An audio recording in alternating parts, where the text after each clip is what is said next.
నియోజకవర్గాల పునర్విభజన. అవును. నియోజకవర్గాల పునర్విభజన అయితే జరగబోతూ ఉందన్నమాట. సో, ఇప్పుడే మనం చూసుకున్నట్లయితే ఆంధ్రప్రదేశ్‌లో నియోజకవర్గాల పునర్విభజన వల్ల అవకాశాలు మరింత పెరుగుతాయని చెప్పేసి పార్టీ నేతలైతే భావిస్తూ ఉన్నారు. ముఖ్యంగా దీనికి సంబంధించి పార్టీలు సెపరేట్‌గా అయితే మీటింగ్‌లయితే పెట్టుకోవడం అయితే జరిగిందనమాట. సో, ఆంధ్రప్రదేశ్‌లో ప్రెజెంట్ 175 అసెంబ్లీ స్థానాలైతే ఉన్నాయి. అందరికీ తెలిసిందే. ఇవి 263కి అయితే పెరగబోతూ ఉన్నాయన్నమాట. ఇలా లోక్సభ అసెంబ్లీ స్థానాలు 50% అయితే పెంచుతున్నారనమాట.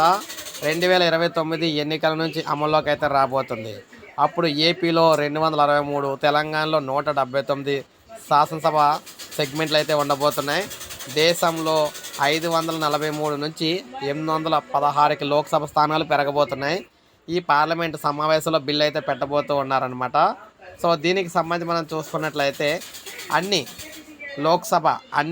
రాష్ట్రాల అసెంబ్లీ స్థానాలను 50% పెంచాలని కేంద్ర ప్రభుత్వం నిర్ణయం తీసుకుంది. ఈ బిల్లును పార్లమెంట్ సమావేశంలోనే ప్రవేశపెట్టడానికి సిద్ధమైనట్లు తెలిసింది.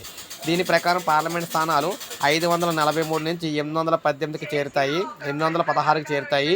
4123 4123గా ఉన్న అసెంబ్లీ స్థానాలు 6185 అయితే పెరుగుతాయి. ఆంధ్రప్రదేశ్లో ప్రస్తుతం ఉన్న 175 ఎమ్మెల్యే స్థానాలు 263కి, తెలంగాణ అసెంబ్లీ స్థానాలు 119 నుంచి 179కి చేరుతాయి. లోక్సభ స్థానాలు ఏపీలో 25 నుంచి 38కి, తెలంగాణలో 15 నుంచి 26కి చేరే అవకాశం అయితే ఉంటుంది. ఇందుకు సంబంధించిన సమాచారాన్ని సాయంత్రం ఎన్డీఏ సమావేశంలో భాగస్వామ్య పక్షాలకు కేంద్రం చెప్పిందనమాట. కేంద్ర హోంమంత్రి అమిత్ షా, పార్లమెంటరీ వ్యవహారాల మంత్రి కిరణ్ రిజిజు, వ్యవసాయ న్యాయ శాఖ మంత్రి అర్జున్ మేఘ్వాల్ నేతృత్వంలో భేటీ జరిగింది. కాంగ్రెస్ ఇతర విపక్షాల్లోనూ కూడా విడిగా భేటీ నిర్వహించారు. కాంగ్రెస్తోనూ కూడా షా మాట్లాడే అవకాశం ఉంది. నియోజకవర్గాల సంఖ్య పెంచడానికి వీలుగా ముందుగా మహిళా రిజర్వేషన్ చట్టం, డీలిమిటేషన్ చట్టాలకు సవరణలు ప్రతిపాదిస్తూ ఈ పార్లమెంట్ సమావేశాలు బిల్లు రాబోతూ ఉన్నాయన్నమాట. లోక్సభలో ఇందుకు సంబంధించిన బిల్లు ఆమోదం పొందిన తర్వాత కేంద్ర ప్రభుత్వం డీలిమిటేషన్ కమిషన్ ఏర్పాటు చేసి చకచకా సీట్ల పెంపు కార్యక్రమం పూర్తి చేసి 2029 ఎన్నికల్లో అమలు చేయనున్నట్లు తెలుస్తుంది. సీట్ల పెంపు తమాషా ప్రకారం ఎస్సీ, ఎస్టీ రిజర్వేషన్ కూడా పెరుగుతాయని అయితే సమాచారం. ప్రాథమిక జనాభా లెక్కల వివరాలతోనే ఇవైతే స్టార్ట్ అయితే కాబోతున్నాయన్నమాట. సో, మొత్తంగా చూసుకుంటే 2026 తర్వాత ప్రచురించే జనాభా లెక్కల ఆధారంగా దేశంలో నియోజకవర్గాల పునర్విభజన చేయాలని నిబంధన ఉంది.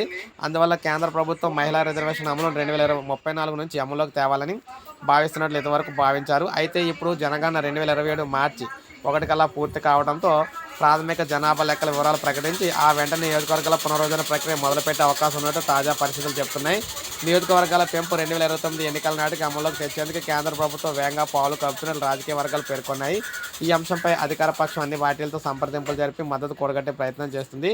జనగణన తర్వాత అందులో వచ్చిన లెక్కల ఆధారంగా తమాషా ప్రకారం సీట్ల పెంపునకు అనుమతిస్తే ఉత్తర, దక్షిణ భారతదేశాల మధ్య తేడా వచ్చే అవకాశం ఉందని తొలి నుంచి దక్షిణాది రాష్ట్ర రాజకీయ పార్టీలు ఆందోళన చేస్తున్న నేపథ్యంలో కేంద్ర ప్రభుత్వం అందుకు అవకాశం ఇవ్వకుండా అన్ని రాష్ట్రాల్లో సగటున లోక్సభ, అసెంబ్లీ సీట్లు 50% పెంచాలని నిర్ణయించినట్లు తెలిసింది. దీనివల్ల అన్ని రాష్ట్రాలకు ఇప్పుడున్న రాజకీయ ప్రాతినిధ్యం యథాతథంగా కొనసాగే అవకాశం ఉంటుందని సమాచారం. ప్రభుత్వ ప్రతిపాదనలపై స్పందించడానికి రాజ్యసభలో విపక్ష నేత మల్లికార్జున ఖర్గే నేతృత్వంలో విపక్షాల సమావేశం అయితే అయ్యారన్నమాట.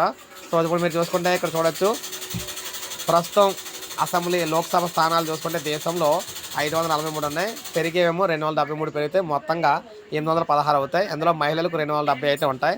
ఇక దేశవ్యాప్తంగా అసెంబ్లీ స్థానాలు ఏమో 4126 ఉంటే పెరిగేవి 2062, మొత్తంగా 6185. మహిళలకేమో 2042 సీట్లు అయితే వస్తాయి. ఇక ఏసీ అసెంబ్లీ స్థానాలు ఏమో 175 ప్రజెంట్ కూడా ఉన్నాయి. పెరిగేమో 88, మొత్తంగా 263 అవుతాయి. అందులో మహిళలకు 87 రిజర్వ్ చేస్తారు. ఇక ఏపీ లోక్సభ స్థానాలు ఏమో 25 ప్రజెంటు, అవి 13 కొత్తగా పెరుగుతున్నాయి. మొత్తంగా 38 అవుతున్నాయి. అందులో మహిళలకు 13 ఇస్తారు. ఇక తెలంగాణ అసెంబ్లీ స్థానాలు చూసుకుంటే 119 ఉన్నాయి ప్రజెంటు, ఇవి కొత్తగా 60 పెరుగుతున్నాయి. మొత్తంగా 179 అవుతాయి. అందులో 60 మహిళలకు ఇస్తారు. తెలంగాణ లోక్సభ స్థానాలు ప్రజెంట్ 17 ఉన్నాయి, కొత్తగా 9 పెరుగుతున్నాయి. మొత్తంగా 26 అవుతున్నాయి. అందులో 9 ఏమో మహిళలకు అయితే ఇస్తారన్నమాట. సో, ఈ విధంగా ఏపీ, తెలంగాణ దేశవ్యాప్తంగా ఉన్న అసెంబ్లీ స్థానాలు, లోక్సభ స్థానాలు పెరిగిన సంబంధించి అఫీషియల్ అప్డేట్ అనమాట. సో, ప్రతి ఒక్కరు ఒక లైక్ చేయండి, సబ్స్క్రైబ్ చేసుకోండి, మన ఛానల్ సబ్స్క్రైబ్ చేసుకోండి.